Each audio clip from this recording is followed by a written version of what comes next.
hope you, like me, were filled with ideas, with inspirations, with relationships, probably some budding new partnerships, right? And now here we are. Are you trying to talk to me, Alma? No, okay. Here we are on the verge of taking this back. Taking it back to your schools, your districts, right? Your communities. And what I want to work with you on is sort of thinking about, this is a big lift. We've been talking about that, right? Bridging early childhood. Thank you. Bridging early childhood with public education. We talked about curriculum is different, instruction is different, assessment is different. The training of teachers has been different up to now. It is a huge lift, and we need you to take this back and hold on to this message and this focus and this goal, this North Star. And it's going to be a big lift. And so we're going to talk about a couple of things today. This last 45 minutes, we've been talking a lot about how you are going to work with teachers, how teachers are going to work with children, how we're all going to work with families. This last 45 minutes is about you, because we need you to be nourished. We need you to have that sort of those strategies to stay in the game, because it's hard work. We've been saying that, right? And it's long-term work. There's not a fix to doing this that is quick. We're going to be in this journey together, and that's what's so beautiful about building these relationships together.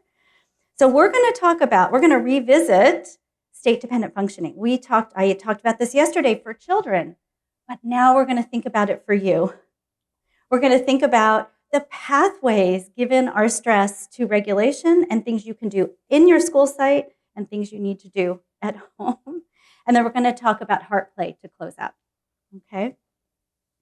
So most of us, some of you might have seen this. It's from Adventure Education, and I'm just going to use it as like a little metaphor for us to think about these three zones.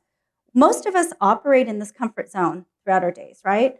We're familiar, we do things that feel safe to us. A lot of us in the room here, you're all leaders. We're used to feeling like we can command a room, that we are skilled at what we do. And here's the thing about learning, right? In leaning into building these bridges, we need ourselves and we need to lead others into this learning zone. So what is that learning zone? It's going to be a little uncomfortable, and you're not always going to feel on your game. You don't always feel that sense of efficacy, of confidence, right? We're going to have to explore and weed into the unknowns. We're going to have to try things. We're probably going to fail. We're going to take a step forward. We're going to take 3 back. But here, and this is where we're going to do a lot of talking and thinking today, is how to push yourself out of the comfort zone into that learning zone, but to know when you and people that you are guiding towards change, when they enter the danger zone. They've gone so far out of what's comfortable and familiar that you have kicked them into a self-preservation mode, okay? Because we can't learn, we can't change things up when we are in that danger zone. So I want to start by saying, if we need for learning to take place, for especially substantive change, in some of our conversations, we were talking about sweeping through classrooms and changing things radically, right? If we want to be able to do that, we have to be, remember yesterday, and I'll show you the visual in a second, we have to have our cortex open for business, as Bruce Perry talks about. In order to do that, we have to be at the bottom of that zone of arousal, right? You have to be at that calm state where your stress response system isn't activated. And yet, what do we know? We are coming out of and in one of the most stressful times that we've ever been through, right, in our lifetimes. We are holding, and you, I know as leaders, are holding so much stress at all times. I want you just to look up here. This is a word cloud from educators that I work with. When I said, can you name some of the stressors that you're facing on a daily basis? I want you to just look there, take 30 seconds and turn to a partner next to you. And just as Daniel Siegel talks about, to tame it, we have to name it. So we're going to start just by, what do you see up there? 1 or 2 stressors that you are facing right now Maybe something's not up there that's missing, but go ahead and just turn to a partner and just name something that you are holding on to that is just on your shoulders, a stressor. Okay. Thank you so much for sharing. It was fun to watch you leaning in. Remember, I talked about some of the 4 predictors that increase stress, and the 4th thing I said was isolation, feeling alone. This is what Daniel Siegel talks about. Name it to tame it. Just getting something out that is inside and naming it, having a space for somebody just to hear it and receive it can be a stress reducer for us. But I want to go to this next one to remind you. You saw this yesterday when we were talking about children, okay? Now, when we think about here you are, you're going to be leaving here inspired with ideas, inspirations, relationships, partnerships, goals, right? Action steps that you're going to take. And you go back to your building and you're going to inspire people to want to change. Where do people need to be in order to feel safe to go into unpredictable spaces, to have uncertainty, right? To feel like they can give up a little bit of their agency and control. Where do they need to be in their cortex? Calm, maybe alert, maybe alert. And here's the thing, we know, I talked about this yesterday, but stress is contagious because of our mirror neurons. You probably have heard this many times. You have neurons because we are wired as social creatures. Your brain, as you are standing next to Dr. Noyce with that beautiful energy and vibrance, my brain is going to absorb that state. It's not under my control. This is happening subconsciously. So this is why it helps us build empathy. If my colleague Jackie is crying and tearful, it makes me stop and attune to her. It makes me feel sad. That's important, right, for us as humans. But what it means is that when we are in the presence of somebody, whether it's a child, whether it's a parent, whether it is a colleague who is dysregulated, we have 2 choices. We can follow them. They're up the arousal continuum and alarm and fear. We can follow them into that, and we can zoom up with them, up the arousal continuum, and just activate our stress response, and the stress chemicals are going through our body and through their body.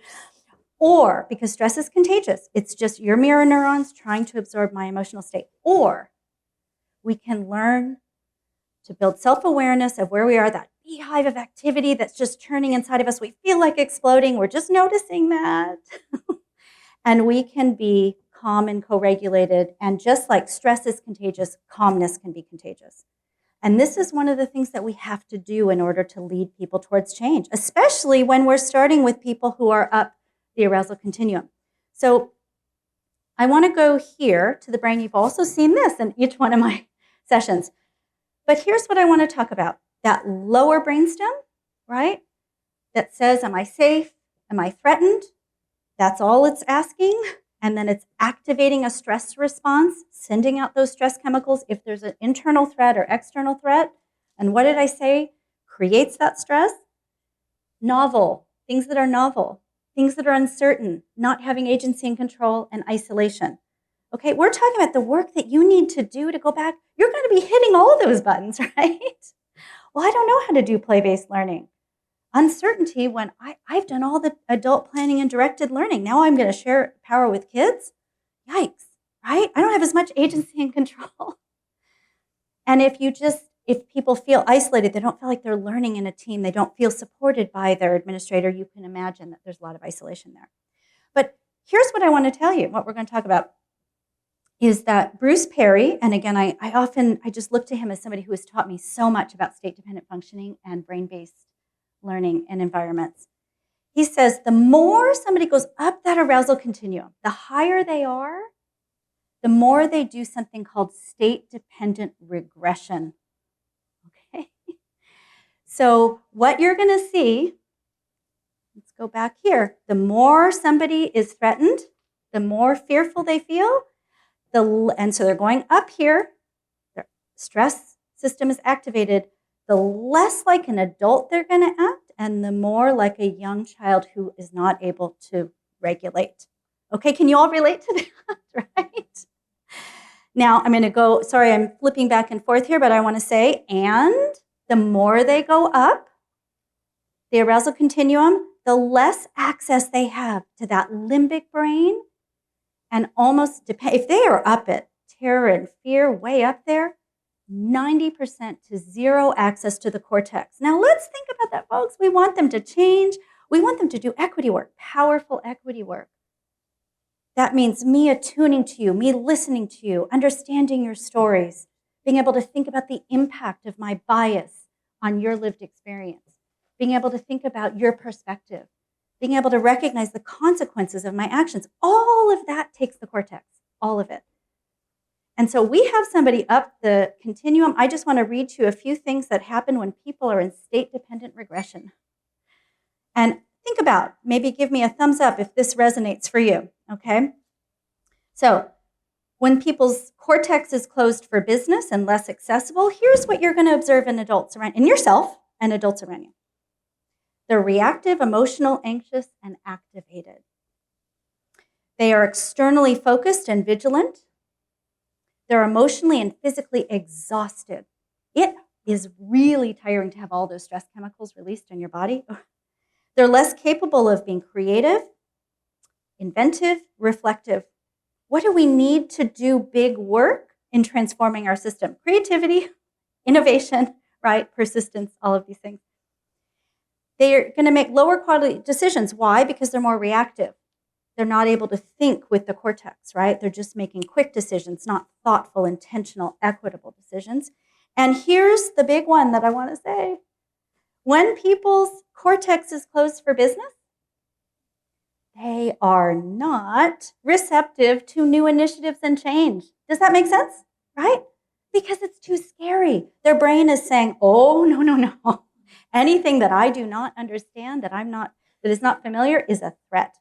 So they're going to dig down, and they might not even be always aware of this. It's their brain's best ability, evolutionarily, that it has allowed them to survive. It has allowed people to survive by going to a quicker, more reactive space that is just about what is familiar and predictive, right? Okay, so let's take a look at the signs of adults in the brainstem when you think about this, when they're at the top of that arousal continuum, middle to top of the arousal continuum. So what are the kinds of things that you're going to see? Why are we going through this? You'll see in a second, we're going to stop. I'm going to show you a little tool. You'll talk at your tables about how to identify your own stress. This is for you to learn when you are in this space, but also for you working with your teachers, with your staff, with your parents. Because what do you know? When people are in this space, it's not a time to say, guess what? We're going to just remove all those chairs and desks. We're just going to take the whole thing and just start all over. Can you imagine, right? When their cortex is not open for business, you're going to start a ricochet of panic. So let's just look at this. What are the signs of an adult for yourself, for others you're going to work with, who might be in that brainstem? First of all, they're activated in a fight, flight, freeze. So if they're activated as a fight, hurting themselves, hurting others, destroying property, yelling and screaming, threatening, bullying, forgetful, crying, these are things you might see. Freeze, they're just shutting down. They have a loss of words. They're appearing maybe just disengaged, just not with you. And you're trying to have a conversation. They're just not with you. The flight response, maybe they're calling in sick. Maybe every time you bring something up, let's talk about language and literacy in your classroom. Let's talk about developmentally informed math instruction. They're like always changing the subject. And they're avoiding that topic, right? This is just kind of a flight response. So let's think about if you don't have access to the cortex, you don't have access to the limbic system as much, what do we need to do when people are in this space, right? The only thing we can do is bring them down the arousal continuum, help them feel safe, and it's only then that we can then move them into using the cortex. Like there's no shortcut. And so if we want to do equity work and all the beautiful things we just heard in the last hour, we have to know when people are in the space, because first we have to regulate them. This is why such big work for leaders is knowing how to keep yourself regulated so that you can create regulated environments, so we can help people learn and hold them accountable to the change that we desire. So just some of the things you'll see here. If somebody is not in their cortex, we can't tell them to use their words. We can't talk through a problem and problem solve, right? We also can't, there's things that we don't want to give them instruction and directives because they can't attend. They're just in protective mode, right? Self-protection mode. So what can we do? We can be attuned to them. We can sit with them. We can help. Sometimes it's just like, let's just take a walk for, from here to the office. We'll just breathe together, right? Sometimes it's just naming for them. Looks like you've had a hard day. You're telling me about just naming what we just did, name to tame, right? You can see engaging the 5 senses. A teacher who's going into a really difficult conversation with a family, you might say, you know what, first of all, you're attuning to that person, problem solving. There's that relationship support. But maybe that teacher puts on some calm music. You'll see later in my slide, the calming music. Maybe you offer some cold water or some hot tea. Engaging the senses can help calm. Maybe you take a deep breath and you say, you got this, I'm here for you. We'll talk together after. These are things that we can help people do to get down, and we'll look at some more specifics.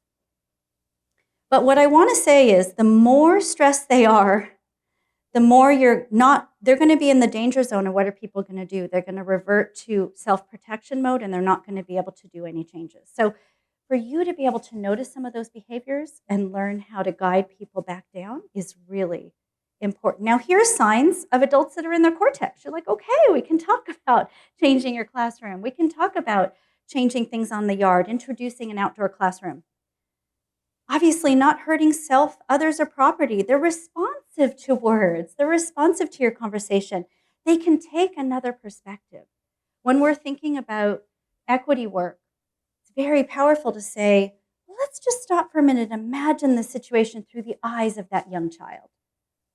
What would it be like if you were the young child and you were removed from the classroom? Let's just imagine the world through that 4-year-old's eyes. It turns out that is a powerful way to address implicit bias. We can only use perspective taking as a strategy to address and interrupt implicit bias if we can access perspective taking. Okay, but when people are in their cortex open, they can do that. So you can see they can logically reason, they can problem solve with you. How do you want to set up your classroom, right? When their cortex is open. Now, I want to say that when we think about why this is important to talk about and notice our stress, to notice the stress of others around us, to think about how to reduce stress and bring them back down to a calm state, there are so many reasons why this is essential. I want to just talk briefly about naming what we just heard in this equity hour. I was there at the table saying to Jackie, this is very emotional for me because 5 years ago, 5.5, I had the privilege of writing the book that you just looked at. The Boys of Color book, not alone, of course, with a brilliant group of national experts, of state experts, and what they said was, Julie and team, we have to do right by these young children who are being suspended and expelled in early childhood. We have to do right by them. And Cecilia Fisher-Doms, who was at CDE at the time, said, I would like us to have a resource that early educators can use. She said, we're going to do this. We want to have men of color, boys of color, youth of color, young boys of color, the teachers and administrators who support them lean in and share their stories about what they want, what they need, what practices we need to have in their classrooms. And for this book that you were looking at earlier today, we had so many brilliant men from all over the state, and again, voices nationally. Some of them were scared. They said, I don't know if we can trust the state to hold our stories. Are they really going to publish this work? Are they really going to go there? Are they really going to talk about racism, not just culturally responsive practice, but racism, anti-oppression? And they shared their stories. And on the very first day of our planning of that book, 6 years back, my dear colleague and friend, Jerome Gordine, who leads up the African American Male Achievement Project, the Office of Equity in Oakland, he said to everybody in the room, he said, we cannot shine a light on the problem. We have to talk about what the solution is and what it looks like. And gosh darn it, we have to have the courage to talk about love. And he was talking about the kind of love that we said yesterday, Bell Hooks love, not just a feeling, but are we willing to take actions to enact the accountability that love requires of us? And you will see that that book is about love-based pedagogy. And so I bring that here. It was powerful for me because it just was finally published, and this was the first time I've seen it talked about. Very, very emotional for me. But our why getting to love-based pedagogy, doing the work we're here together, is to disrupt the harms. Like you heard, look at the results of these, in these studies. This came out of the Office of Civil Rights, and it looked at childcare and state-funded pre-K. And we know it's underrepresented. We don't have any data from infant toddler. We don't have any data from private programs. But even in the small amount of data we have, we see Black children overrepresented, boys of color overrepresented, and those who are suspended, expelled, especially so when they look at who is suspended and expelled, older children, 4-year-olds, boys are overrepresented, and Black. So older Black boys are the most vulnerable. And I want you to look up here and say, every single day that things are hard, when you have that internal beehive of activity and a teacher is facing you and saying, I just can't go to developmentally informed education, we're going to look up here and say, this is our why. We have to do this. We have to have that bell hooks. We're going to commit to this. It's an action, not just a feeling. We love them, but we have to act on it to change. Now, why am I connecting this to stress and your stress? First of all, we know that a child's removed from the classroom in early childhood, of course, deprives them of valuable learning experiences, impacts their developing sense of self that will go with them for the rest of their lives, and not just them. My colleague, Dr. Tasha Henneman, has done research on the families of these children and how it impacts their sense of self and safety. I'll get to this next one in the next slide, predicting later suspension expulsion. Oh, actually, no, it's here. So when we have a child who is pushed out of early childhood, and this often happens because they are in developmentally unresponsive environments, they're not developmentally informed environments, they are 10 times more likely to drop out, to fail a grade, and to be incarcerated. And I should add to that they are more likely to be expelled and suspended in elementary, middle, and high school. So even one instance in early childhood, this is why we talk about how it can be the preschool to prison pipeline. That's what they're talking about, okay?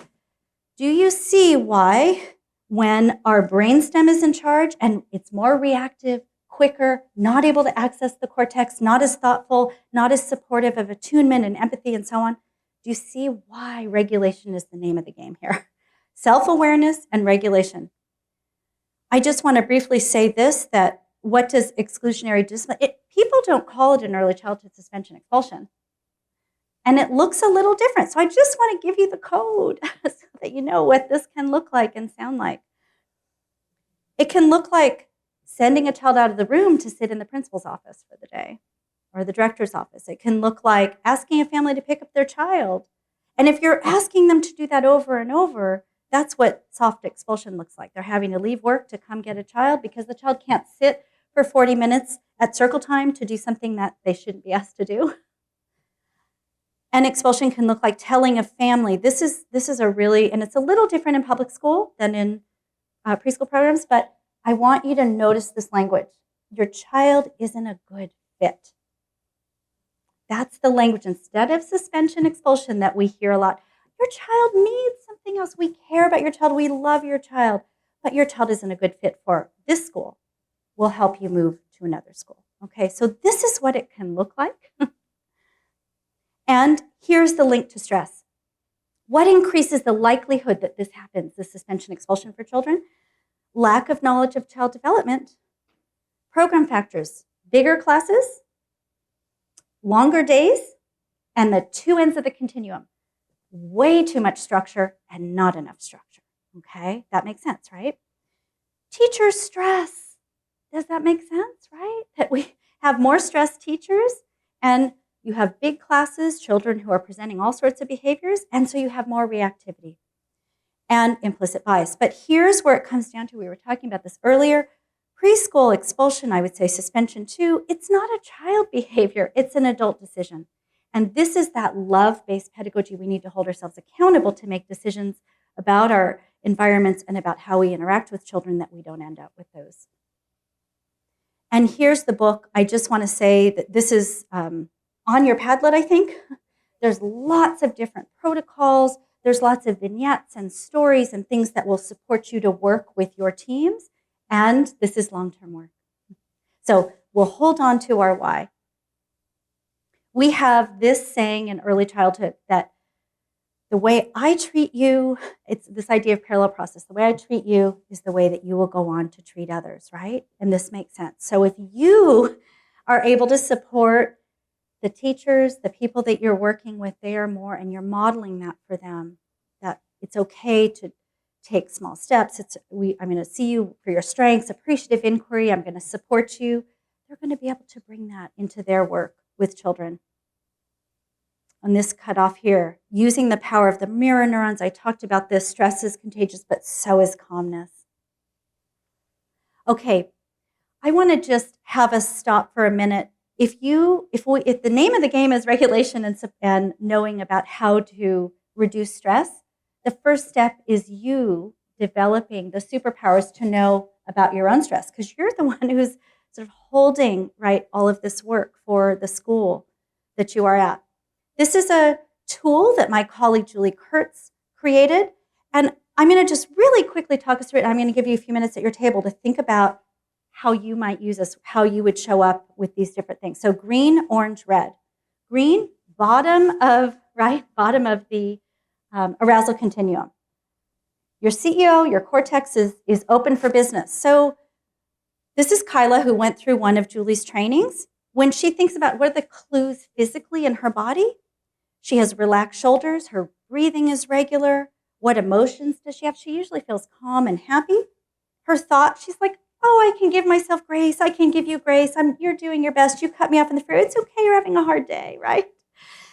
Behavior, you're patient. You're kind to self and others. Pretty easygoing. Here's the tricky part, is when you start to get that activated stress response and you start to move into orange. Like, this is our work to know what this looks like for us, because here is the power we'll go into in my next slides about what you can do about it when you start to feel yourself going up this continuum. So for orange, for Kyla, she's like, as I start to feel activated, as I start to feel stressed, I feel like there's tension in my face, clenching in my jaw. My emotions, I feel a little more worried, a little more anxious. She's like, thoughts, I don't know. I don't have a sense of what that looks like in the orange behavior, but in the orange zone, but I know my behavior, I begin to shut down. I begin to become unfocused. And I want to run out. I just want to escape. And then when we ask Kyla, what does it look like for you in the red zone? You are on top of that arousal continuum. The cortex is closed. You've got state-dependent regression. She's like, oh yeah, I know what that one sounds like and looks like. For me, physical body, I've got headaches. I've got stomach pain. My eyes begin to twitch. My feelings, I'm panicked. Sometimes I have fear, I have terror. She says, my thoughts, oh boy, you cut me off in the freeway. I'm screaming every expletive at you. I hate you. I hate my job. I hate myself. I'm in that place, right? I'm in that place. Behavior, I'm yelling, I'm criticizing. I'm not living my best self. I'm not living my values. I'm not leaning into the work with mission and recognizing the impact of my behavior on others.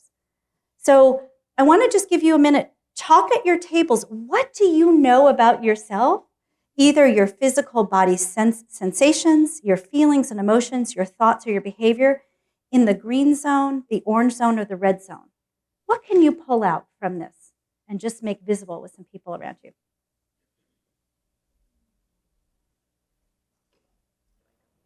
Okay, so we have a few microphones with Amma and Jackie. I would love to have you bravely share just a few things that came up for you. What do you know about yourself in the green, the orange, or the red zone? Who's willing to start us off? Okay, thank you so much. Here's the thing. I don't know what it's like to be in the green zone. Okay, that's important to name. No, yeah, like for real. Like I was like, I don't know. I can tell you, orange and red. My blood pressure. Kaiser monitors it every other day. That's where I Okay. live. And my friend said, you feel guilty if you're not in orange or red. You don't feel productive. Or Mhm, like if mhm. I go to sleep, like, oh, you're sleeping. So I don't know what green is like. Okay, That's not where I and exist. thank you for naming that. And a lot of people, I'm not saying this is you at all, but I'm just naming this as in addition to what you just said. A lot of people who have backgrounds where they've lived, excuse me, with chronic stress and trauma don't feel safe in the green zone because it is what they feel comfortable with is that activated stress response system. So I appreciate you sharing that. Okay. Anybody else who's willing to share with us what you notice just taking a minute for this tool to name what you can see in yourself? Because remember, the name of the game is being able to notice what you, when you're activated and when you're calm. So, what my partner and I were talking about over here is how there is almost a pressure in education to live in the green when you might not even be feeling that way, but there Okay. is a pressure to present green all the time. And so for us, what we were sharing a laugh about as well is our partners at home are the ones who tend to get the wrath of that, right? A lot of snaps. It's exactly that, right? We present this green all day long and have to kind of suppress when we're feeling that orange. And that's why I was telling my friend over here is that I don't even know what orange feels like, to be honest. I go from green to red real quick. Real quick. Because I don't have the opportunity to honor when my body is already feeling that buildup to where I need to take a break. And I feel like for many of our classroom teachers, it's very much that way too. Okay. And so honoring that piece of it of like, when is it okay for me to sit in that orange and recognize, whoa, I need to take a little break? Thank you for saying that. And do you see how many of you snapped and said there's some resonance in what was just shared there? You heard me talk about yesterday and then in my breakout that schools that humanize, schools that see people, that validate us, and our lived experience in schools where we feel safe, not just the children, but us as adults, have to allow the whole human to come to work, which, as I shared with you, it doesn't mean that we're letting children dysregulate all over the place. We're teaching them feelings are natural. And we're going to give you, first of all, we're going to honor that you can have all those feelings. We're not going to shame you, not going to blame you, but we're going to build tools and time and effort and intention to develop your toolkit, right, to work with that. So that we don't go home and just become that state dependent regression spouse or parent or sister or neighbor, right? Who's just regressing, like you said. And we love these folks. We don't want to do that. But thank you, thank you, thank you for naming that because we have to, if we want to lean into humanizing schools, if we want to change the big lift change, the North Star change we're talking about, we have to give breaks. We have to think about how we're doing, right? We can't just say, oh, we're just going to pretend you're in that green zone. It's not going to work. It's not going to work. So thank you so much. And I'm just noticing I promised to get you out at 3:15 on time. You can see we could talk about this for a long time, but I'm going to tell you, we're going to whip through 4 things, and there's so much more I could say about this. And just know I'm working actually right now on my 7th book on this topic. I care deeply about it. And this next book is with Harvard Ed Press. It's called Reducing Stress in Schools. because we are going to talk about exactly what you just said, okay? But so I say all of that because I am here, I'm your partner, I'm a colleague, I want to support you, I want to learn with you, I want us to do this work together of this big lift. So please contact me. I would love to keep having the conversation since we're running out of time. But here's what I want to go to. Bruce Perry will tell us there's only 4 pathways. So we're stressed. We notice that internal beehive. We're like, okay, I'm in the orange zone, or maybe I'm all the way in the red. There's 4 pathways that we can use to go down the arousal continuum to get to that place of calm. And when you know these, you can support yourself, you can support children, you can support your staff. And remember what I said, when they are aroused and when they're stressed and activated, there's no shortcut. We can't start having conversations with them with words. We got to bring them down to calm and help them feel safe. So these are so, so, so important. And I'm just going to quickly go through them. So to be continued. The most important one, relational regulation. This makes sense to us. We've been talking about the importance of relationships. But what Bruce Perry will say is that if you can have relational regulation with any of these, that's the best way to do it. So you want to have relationship with your top-down, bottom-up, and intentional disconnection. And I apologize for going through these quickly, but I do want to just say relational regulation, micro moments of connecting to somebody who could be alive today, could be an elder, it could be an ancestor, it could be a person that you esteem to, it could be a child, it could be a photo, it could be a text message that you send off. Micro moments of relational connection when you are feeling stressed. You can look up on the wall and see a picture of that loved one. You can send off a 30-second text to connect. You can hear somebody's voice. You can look over and smile at a friend and share an inside joke, right? It can be micro moments of attunement. It doesn't take long. He talks about this. It can be 30 seconds of regulating, but use that relationship to regulate. How many times are you doing this throughout your day? And how might we do more of it with our staff, with our students? Okay, really quick. I talked about this yesterday. If you or somebody you know is up that arousal continuum, this is the one to know. This is the one to know. Repetitive somatosensory. Why? Rhythms that are these activities that are rhythmic, that engage our senses, and are somatic. They're physical. They go right here to the core regulatory networks. So right in that part of your brain that's saying, I'm under threat, it goes right there and it calms your stress response system. So we need to be doing these things. Now, these are pictures outside of school, but how much more can we sing, hum, stand, walk, stretch, run, jump, climb? I mean, even here, if I were to say to you, just get up and start stretching for 15 minutes and doing some of this, you'll see an immediate change to your regulation. We have to get really, really, really good at this. Engaging the 5 senses, drinking warm tea, drumming, rhythmic use of music. I loved how she turned on her music. That was for short periods, but we kind of connected. It kind of relaxed us, right? So how do we build in repetitive somatosensory activities? We have to do it for ourselves. Deep breathing. This is one of the most important ones. Oh, dear. I won't go into my story too much, but I'll just say 2.5 years ago, I was out running to celebrate the end of my husband's cancer, his last chemo.